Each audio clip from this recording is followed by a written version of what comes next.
if you are going to build something that will outlive you, that we transcend generations, you must understand that time is needed for this to happen. You can't just stumble on greatness because you started something. You must go deeper. You must grow it with time. I taught on a subject, wisdom craft principle, and the Lord told me that I have given you a responsibility to build for generation. God is not dealing with you; He's dealing with generation. He said, 2 nations are in your wombs. In your womb. Now, God's relationship with you is not you alone. Is relating with you in contact with generations yet unborn.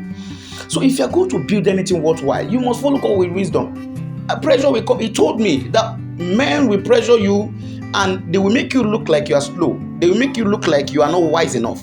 They will make you look like you are not going at their pace. You must be wise enough to understand that you are not dealing with them, you are dealing with me. And God is never late. You need wisdom to travel with God. See, by wisdom, a house is built. By wisdom, by wisdom, by wisdom, by wisdom, by wisdom. Travel with the understanding of what God has shown to you. Sir, in a race, you don't win in a race because you start. You win in a race because you refuse to give up. You don't win because you ran yesterday. No, you continue to run. You continue to until you hit the tape. You are not a victor. This is simple. This is life. Simply, let me show you. Let me tell you something. The Lord showed to Joseph that he's going to be sitting on a throne, and men shall be bowing before him. His journey was not like it was heading that way.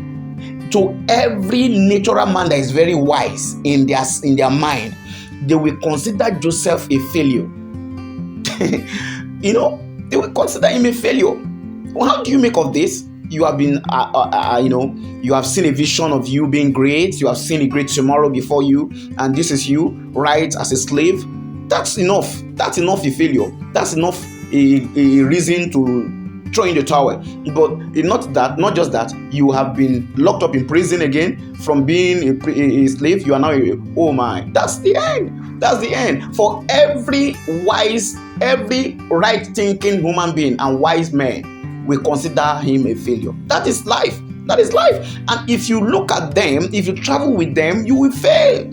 See, you have to be foolish if you are going to be wise, because God's wisdom is foolishness to man. Very simple.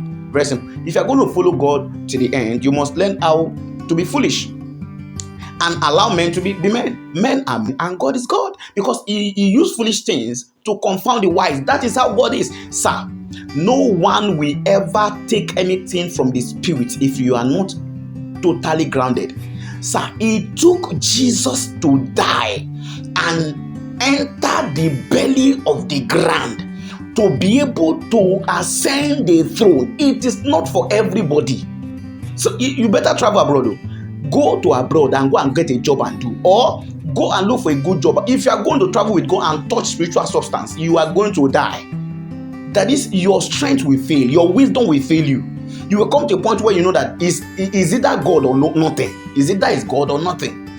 That is the formula of life.